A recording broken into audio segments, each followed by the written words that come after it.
খাও খাও করছে কেমনি করছে নোয়াখালী চাই খুলনা চাই কুমিল্লা চাই চট্টগ্রাম চাই সবগুলো হয়ে যাবে বেরিয়ে দিব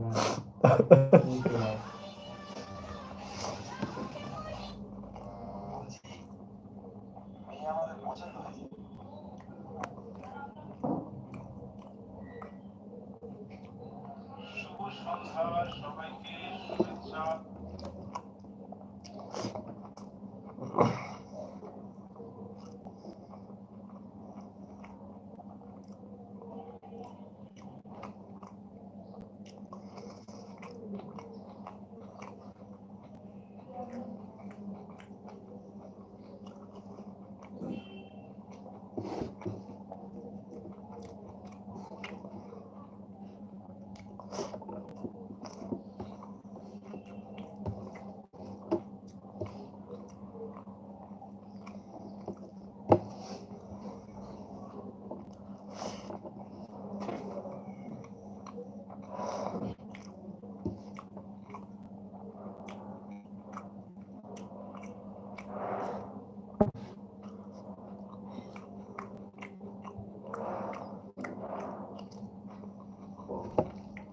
শীতের সিজন আসলেই আমাদের প্রত্যেক বাঙালিদের ঘরে ঘরে পিঠা থাকবে। আজকে আমি আমাদের চাকমা সম্প্রদায়ের জনপ্রিয় সাইনা পিঠা আর কলা পিঠা বানালাম। তো এই পিঠাগুলো বানাতে যা যা প্রসেসিং করতে হয় যা যা ইনগ্রিডিয়েন্টস লাগে সবকিছু শেয়ার করবো এই ভিডিওতে। হ্যালো এভরিওয়ান, সবাইকে নমস্কার, আসসালামু আলাইকুম।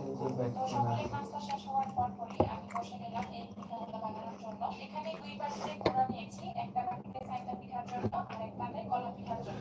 যেহেতু পিঠা বানাবো আজকে তো মুড়িকে রাখ দিলাম আর সে এক কাপে চলে এলো। এবার হচ্ছে নারিকেলগুলো রেডি করবো। নারিকেলগুলো কাটার জন্য আমরা আরেকটা জায়গায় চলে আসলাম। গ্রামে আসলে দেখি এগুলোই ভালো লাগে, একটা জায়গাতে বসে সবকিছু করা লাগে না। তো প্রথমে নারিকেলটা সে রেডি করেছে, এবার সেকেন্ডটা আমি করবো ভাবলাম। অনেস্টলি ফার্স্ট টাইম এক্সপেরিয়েন্স নারিকেল কাটতে কষ্ট হলেও আমি পেরেছি, তবে অনেকটা সময় লেগেছিল। এই যে দুইটা নারিকেল রেডি। এইবার হচ্ছে নারিকেলের পানি খাওয়া পালা। ছোটবেলায় গ্রামের বাড়িতে নারিকেল খাওয়া হলেই মগ নিয়ে রেডি থাকতাম পানি আম্মু খাওয়ার যখন জন্য।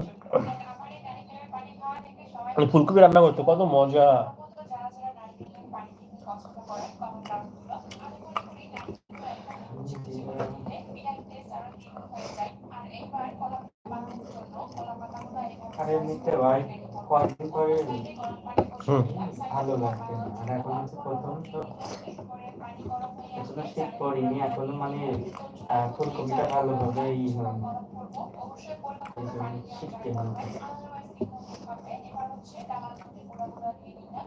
তারপরে নারিকেলের আগে পেস্টগুলো কত দিয়ে দিলাম। ফুলকপি এইবারই বোঝা পাতাকপি যাবে মানুষ 10 টাকা পিঠাটার 5 টেস্ট টাকা কেমন নিত হবে। না, তো এই গরুর পর্যায়ে খাওয়াইতো এবার বস্তা হচ্ছে বস্তা। কারণ সাইনা পিঠার টেস্ট আর এখন ডিপেন্ড আর করে এখন এই সে এক পিস 40 টাকা। এক পিস হিসেবে কেজি হিসেবে পিস হিসেবে দেখতাম। সে দেখতাম সে আলম সাদুকে বড় বড় গাড়ি থেকে মানে বাজারে সেই মানে দেখতো মানে বস্তা বস্তা নিয়ে যেত গরুর খাওয়ানো জন্য। সো এনার্জিফুল মানুষ ছাড়া সাইনা পিঠা বানানো ইম্পসিবল। তো এবার যেহেতু মাখা শেষ, এখন গোল গোল করবো। প্রথমে গোল গোল করে ডালার মধ্যে রেখে দিব, এরপরে সাইজ করবো পিঠার সাইজ। গুড় ইউজ করবো খেজুরের গুড়, আমি কিন্তু একদমই চিনি ইউজ করিনি।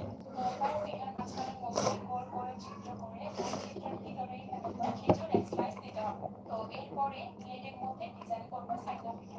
বাই দ্য ওয়ে সাইনা পিঠার ডিজাইন করা কিন্তু এই শেপ কাজটা অনেক স্মার্ট হতে হয়। তো এইভাবে করে মূলত কি অলমোস্ট পিঠা সাইনা বানায়? পিঠা বানানো শেষ। চাইনিজ আমি বসে গেলাম বানানোর জন্য। না আগে ছিদ্র করার পরে গুড় না দিয়ে আমি দিলাম। প্রথম শুনলাম। তারপরে এখন সাইজ করবো প্লেটের মধ্যে। আমার তো আদিবাসী কৌতূহল হয়েছে, বাট অনেকে